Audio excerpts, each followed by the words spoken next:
The title of this book is Christian Paganism. We are now in part 13. We are in part 13 of this book. It is written by our beloved brother Frank Vauler. We continue in chapter 2. Chapter 2, we continue. Constantine brought peace for all Christians. Under his reign, the Christian faith had become legitimate. In fact, it had risen to a stature greater than Judaism and paganism. For this reason, the Christians saw Constantine's rise to emperor as an act of God.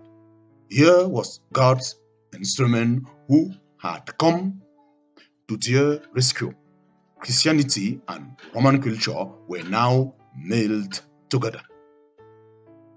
The Christian building demonstrated that the church, whether she wanted it or not, had entered into a close alliance with pagan culture. As Will Durant, author of The Story of Civilization, cut a sweeping 11-volume work on wood history that earned him a Pulitzer Prize, put it, pagan eyes remain in the spreading Christian sea. This was tragic shift from the primitive simplicity that the Church of Jesus Christ first knew.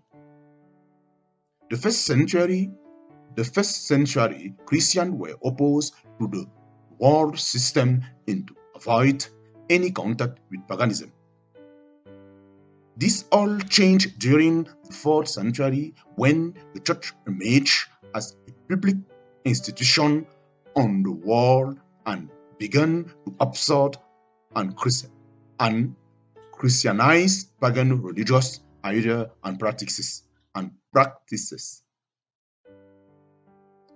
As one historian put it, church building took the place of temple. Church endowment replaced temple land and fund. Under Constantine, tax exempt status was granted for all church property.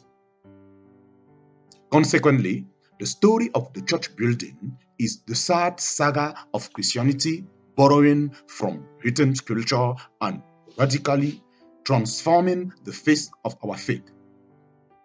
To put it bluntly, the church building of the Constantinian and post-Constantinian era essentially become a holy shrine. The Christians embrace the concept of the physical temple there and build the pagan idea that there exists a special place where God dwells in a special way, and that place is made with hand. As with other pagan customs that were absorbed into the Christian faith, such as the liturgy, the sermon, clerical vestment, and hierarchical leadership structure, 3rd and 4th century Christians incorrectly attributed the origin of the church building to the Old Testament, but this was misguided thinking. The church building was borrowed from pagan culture. Dignified and sacramental ritual had entered the church service by way of the mystery called the pagan cult and was justified like so many other things by reference to the Old Testament. To use the Old Testament as a justification for the church building as not only inaccurate, but it is self-defeating.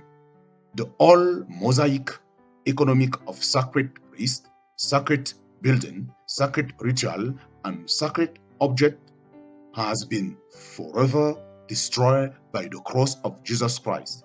In addition, it has been replaced by a non-hierarchical,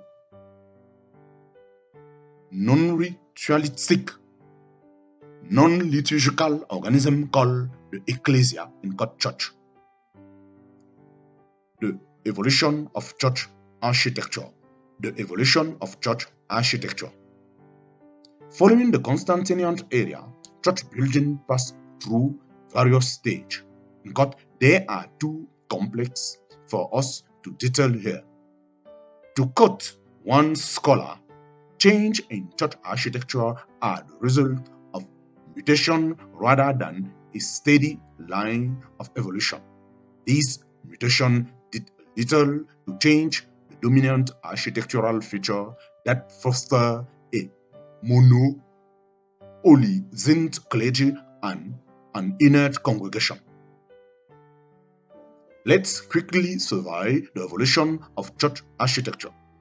After Constantine, Christian architecture passed from the Basilica phase to the Byzantine phase.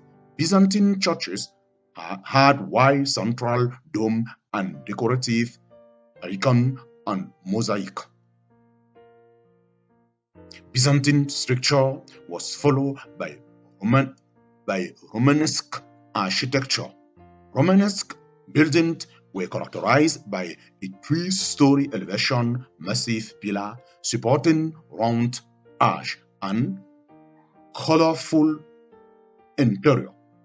This form of building arose shortly after Charlemagne became emperor of the Holy Roman Empire on Christmas Day AD 800.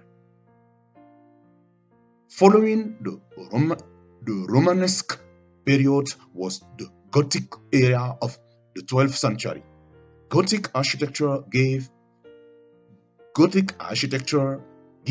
rise to the spell-building Gothic cathedral with their cross-rib vault, pointed arch, and flying built-ness.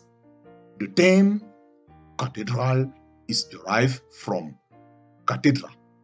It is the building that houses the cathedra, the bishop's chair. Color glass was first introduced to church building in the 6th century by George of Tours in 538-594. The glass was set into the narrow window of some Romanesque churches. Soger in 1081, 1171, 51, Abbot of St. Denis took colored glass to another level. He adorned the glass with sacred painting.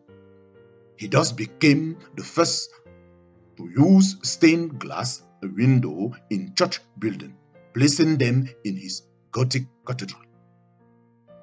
Great panel of tinted glass came to fill the wall of Gothic church to emit brilliant, bright color light. Rich and dark color were also employed to create the effect of the New Jerusalem. The stained glass window of the 12th and 13th century have rarely been equal in their beauty and quality. With their dazzling color, stained glass window effectively created a soulish sense of majesty and splendor. They reduced feeling associated with the worship of a mighty, fear-inspiring God. As with the Constantinian Basilica, the root of the Gothic cathedral is completely pagan. Gothic architect relied heavily on the teaching of the pagan Greek philosopher Plato. Plato taught that sound, color, and light have lofty mystical meaning. They can induce mood and help bring one closer to the eternal God. The Gothic designer took Plato's teaching and set them to brick and stone.